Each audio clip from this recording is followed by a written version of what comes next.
Friends, आप सभी का हमारे चैनल में स्वागत है। आप लोग हमारे साथ वीडियो में बने रहिए और मैं अभी एक छोटी सी कहानी सुनाऊंगी, तो आप लोग कहानी को पूरी जरूर सुनिएगा। और इस कहानी का नाम है सास ससुर ने निकाला घर से। रामू अपनी पत्नी सुमन के साथ एक बड़े से घर में रहता था और उसके परिवार में भी उसके माता पिता और बड़ा भाई श्यामू अपनी पत्नी के साथ में भी रहता था। श्यामू पढ़ा लिखा था, वो अच्छे खासे पैसे कमाता था और पूरे परिवार का खर्चा उसी के हाथ से होता था। इधर रामू पढ़ा लिखा बिल्कुल भी नहीं था, मेहनत मजदूरी करता था लेकिन इतने पैसे नहीं कमा पाता था। उसकी पत्नी सुमन भी दिन भर मेहनत करती रहती थी और फिर भी वो अपने खाने खर्चे के लिए कुछ भी नहीं कमा पाता था। और श्यामू अपने माता पिता के लिए अच्छे अच्छे कपड़े और अच्छा अच्छा खाना पीना लाता था और अच्छे से देखभाल करता था। श्यामू की बिजनेस अच्छी थी, इसलिए उसके माता पिता श्यामू को ज़्यादा मानते थे और उसका सपोर्ट करते थे। और रामू को हमेशा यही ताना मारा करते थे कि रामू तू पढ़ने लिखने में भी नहीं तेज था और अब कमाने धमाने में भी बिल्कुल जीरो है। और देख तेरा भाई श्यामू कितना पैसा कमाता है, बेचारा वो ना हो तो पूरे घर का खर्चा कौन उठाता और कैसे घर का काम धंधा चलता।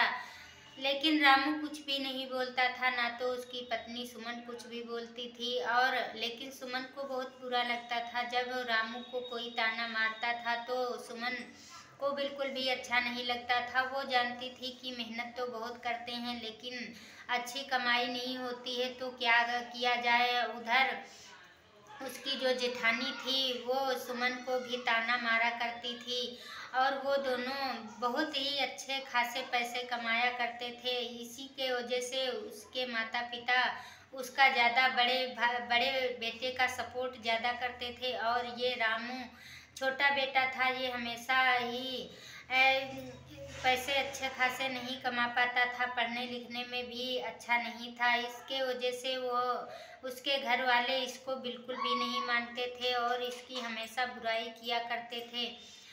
तो एक दिन उसके माता पिता रामू के माता पिता कहने लगे कि रामू अब तू घर में किसी वजह का नहीं है और तेरी पत्नी भी कुछ भी नहीं करती है। अब तुम्हारी इस घर में कोई ज़रूरत नहीं, मेरा बेटा श्यामू ना होता तो घर का कौन खर्चा चलाता सारा। और ये देखो कितना पैसा कमा करके और हम लोगों का भी खर्चा पूरा करता है। इसी तरह से कहने से और फिर उसके माता पिता कहने लगे रामू तुम अब इस घर से निकल जाओ, बाहर कहीं जा कर के अपना कमाओ खाओ और मैं तुमको इस घर में बिल्कुल भी नहीं रहने दूंगी। तो रामू कहने लगा ठीक है, माता पिता से कुछ भी नहीं बोला। और फिर अगले दिन पूरी तैयारी करके और अपने माता पिता का आदेश और सम्मान करके उसका आशीर्वाद लेकर के वो दोनों बाहर चले गए। फिर बाहर जा कर के एक टूटी फूटी झोपड़ी में अपना सारा सामान रखा और फिर वहीं से कमाना खाना शुरू कर दिया। इसके बाद में रामू दिन भर मेहनत मजदूरी करता था और उसकी पत्नी सुमन ने क्या किया, उस बगल में जा कर के सिलाई कढ़ाई का काम सीख लिया और फिर एक मशीन सिलाई वाली मंगवा करके उसकी पत्नी भी सुमन घर पे काम करने लगी और रामू मेहनत मजदूरी करने लगा। फिर उसके पास कुछ थोड़े बहुत पैसे हुए। सुमन ने कहा तुम कब तक एक दूसरे की मजदूरी मेहनत करोगे, और चलो हम दोनों कुछ पैसे मिला करके अपना धंधा कर लें।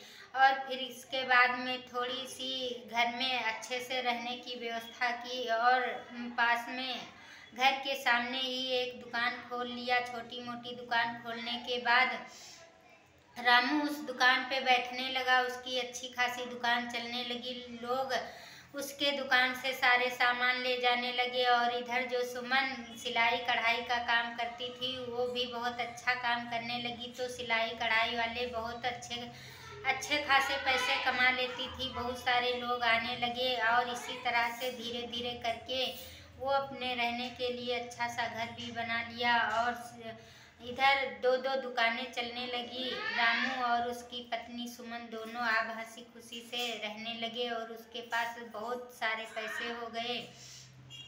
और इधर उसके परिवार में जो माता पिता और उसका बड़ा भाई था, उसकी पत्नी, अब उनका धीरे धीरे बिजनेस खत्म हो गया और उनका बिजनेस बिल्कुल बंद होने लगा।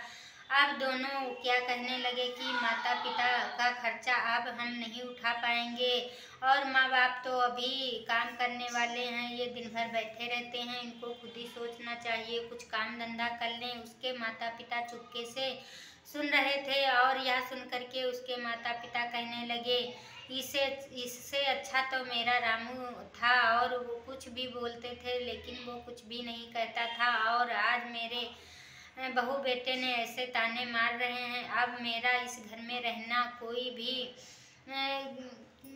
बिल्कुल भी बेकार है और कोई इससे नतीजा नहीं निकलेगा। दोनों ने सलाह किया और कहने लगे, चलो अपने छोटे बेटे के पास चलते हैं, अब देखेंगे उसका कारोबार कैसा चल रहा है, बेचारा पता नहीं कैसे मेहनत मजदूरी करके खाता हो। और दोनों अपने बेटे के पास चल दिए। चलते चलते जब देखा, घर के सामने पहुँचे तो उसका बहुत अच्छा कारोबार, उसकी बड़ी बड़ी दुकानें और सब देख करके उसके माता पिता बहुत खुश हुए और दूर से माफ़ी मांगने के लिए तैयार हो गए। दोनों रोने लगे और कहने लगी, मेरी छोटी बहू इतनी अच्छी थी लेकिन कभी भी जवाब नहीं देती थी और मेरी बड़ी बहू ने तो मुझको घर से निकालने का निर्णय कर लिया था। इससे पहले मैं खुद ही घर से निकल आई हूँ। दोनों लोग यही रोते रोते कहने लगे।